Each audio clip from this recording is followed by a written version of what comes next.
Companheiros, para encerrar essa segunda conferência, eu queria tratar apenas de uma única questão, que é uma questão prática, que eu acho que é a conclusão fundamental e necessária de todo o debate que foi feito aqui ontem e hoje, que é o problema justamente dos comitês de luta.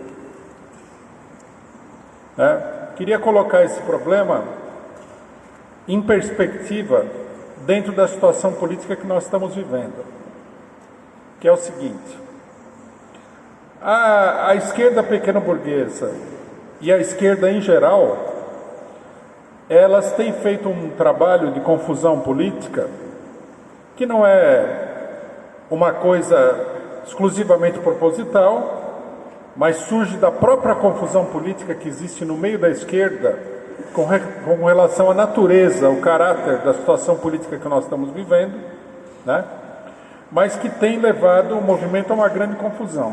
Observando a situação hoje, eu acredito que a maioria das pessoas que acompanha a política, que tem digamos assim, um pensamento democrático, de esquerda, seja lá o que for, acha que a situação no Brasil, ela meio que se normalizou, que aos pouquinhos, com reformas, etc. e tal, nós podemos voltar ao normal. Eu já ouvi até gente que se diz de esquerda falar que nós estamos numa democracia, o que é uma coisa um tanto quanto extravagante de se dizer,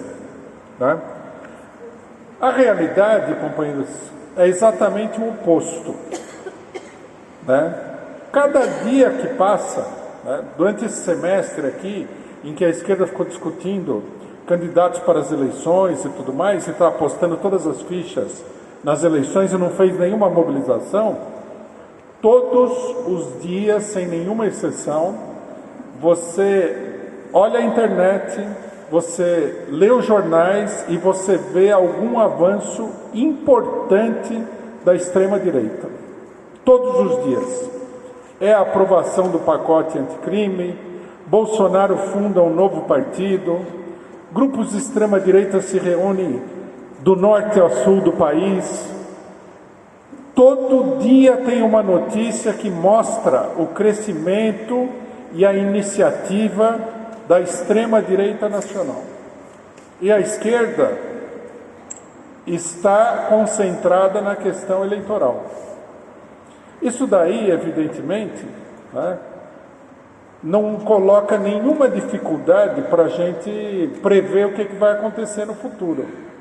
Vai chegar um momento que a extrema-direita, que se organiza por todos os lados, vai começar a atacar as organizações do movimento operário, e isso aqui vai levar a um completo fechamento do regime, que já é praticamente uma ditadura, tá certo? E aí todo mundo vai ficar chorando. A esquerda, em geral, é especialista em choradeira, vai ficar chorando que qual terá sido o problema, qual foi o erro, não soubemos combater as fake news nas eleições, não soubemos divulgar, ou no momento, por exemplo, eu tenho visto assim inúmeras pessoas de esquerda falando o seguinte: não demos a devida importância ao problema da segurança pública. Quer dizer, a esquerda não apoiou suficientemente a repressão do povo no último período, por isso a gente está perdendo espaço para a extrema-direita.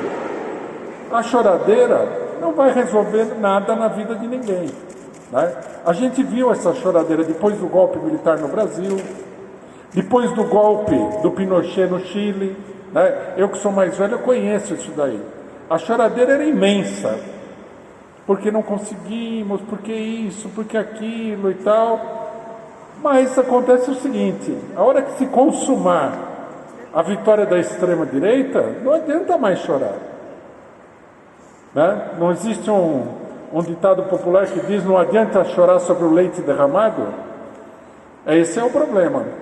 Então, companheiros, nós temos que ter consciência aqui de que essas coisas, elas estão acontecendo, e que a esquerda, de um modo geral, está completamente paralisada e sem iniciativa política nenhuma. Nós precisamos fazer a mesma coisa que a extrema-direita está fazendo, Organizar-se. Por isso eu acho que a conclusão, né, de todo o debate que a gente fez aqui, das propostas políticas, das propostas práticas, é a questão de como levar isso daí a uma ação prática em todo o país. Né? Da primeira conferência para cá, nós avançamos, não tanto quanto a gente gostaria de avançar, mas nós avançamos. Nós temos aí cerca de 400 cidades onde há alguma iniciativa no sentido da organização dessa luta. Quer dizer, já é alguma coisa, não é, diante da dimensão do Brasil, não é suficiente, evidentemente, mas já é um avanço.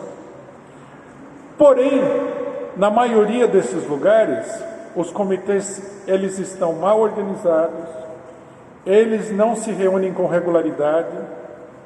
A atividade, nós lançamos a proposta no segundo semestre, né, para combater a paralisia, de fazer os mutirões pela liberdade do Lula. Não conseguimos fazer isso em todas as cidades, não conseguimos fazer isso daí de uma maneira regular. Então eu queria chamar a atenção de vocês para esse problema. Não adianta discutir, não adianta elaborar uma teoria política, não adianta formular uma palavra de ordem, não adianta resolver intelectualmente um determinado problema político, se nós não conseguimos levar essas coisas para a ação política prática, para a organização das pessoas que querem lutar contra a burguesia, contra a extrema-direita, contra o fascismo. E essa é a tarefa fundamental. Nós temos que sair daqui com a consciência de que o grande problema no próximo período é a organização dos comitês de luta. Quer dizer, é preciso opor, né, a iniciativa da extrema-direita, uma iniciativa séria da esquerda combativa, da esquerda classista, que somos nós que estamos aqui, e várias outras pessoas que participam da atividade que não puderam estar presentes, né? São milhares de pessoas, mas isso daí ainda é uma organização embrionária. Eu estava vendo nos jornais, hoje tem uma matéria, se não me engano, é no Estado de São Paulo, o Globo, não sei, um dos jornais da burguesia golpista, onde eles publicam uma matéria que os integralistas brasileiros estão se organizando, querem formar um partido, querem participar das eleições, né? Aí aparece um esquerdista no meio e fala assim, eles inclusive vão lançar candidatos. Até esse é o mínimo. É o que a gente menos deve se preocupar com eles lançarem candidatos. O integralismo é uma tropa de choque da burguesia. Eu já até estou ouvindo a esquerda falar o seguinte, não, mas isso aí é meia dúzia de gato pingado, né? Como eles falaram em 2013, 2014, 2015. É meia dúzia de gatos pingados. Não, não é assim. As organizações de extrema-direita, de várias cores, com várias denominações, com ideias diferentes, embora semelhantes, estão se organizando em todo o país. Então nós temos que voltar, nós temos que sair da conferência, nós temos que voltar para casa, né, com a ideia firme de que é preciso organizar milhares e milhares de companheiros para combater a ameaça política que nós estamos enfrentando nesse momento. A extrema-direita, ela tem crescido em todos os países do mundo. Não é um fenômeno ocasional, não é um acidente, não é uma coisa, um sonho ruim que vai passar. Eles vieram não só para permanecer, como eles vieram para tomar o poder e impor a política de terra arrasada da burguesia a ferro e fogo em todos os países. Nós vimos o que aconteceu na Bolívia, onde o presidente foi derrubado, Evo Morales, foi derrubado pela ação violenta de grupos na rua. Então nós não podemos, companheiro, ficar dormindo, nós não podemos postergar esse problema, nós temos que colocar mãos à obra e nós temos que criar mais comitês, fortalecer os já existentes, organizar os comitês que existem, e várias propostas que foram apresentadas aqui apontam nesse sentido. Então, sem querer me alongar nem nada, né, eu acho que nós devemos sair dessa conferência com essa ideia central. É preciso organizar nos bairros, nas universidades, nos sindicatos, nos locais de trabalho, no movimento do campo, em todos os lugares, comitês de luta que sejam capazes, em primeiro lugar, de derrotar a direita e, em segundo lugar, de fazer o movimento operário avançar rumo à conquista de um governo dos trabalhadores e do socialismo. Essa é a nossa tarefa, companheiros. Muito obrigado.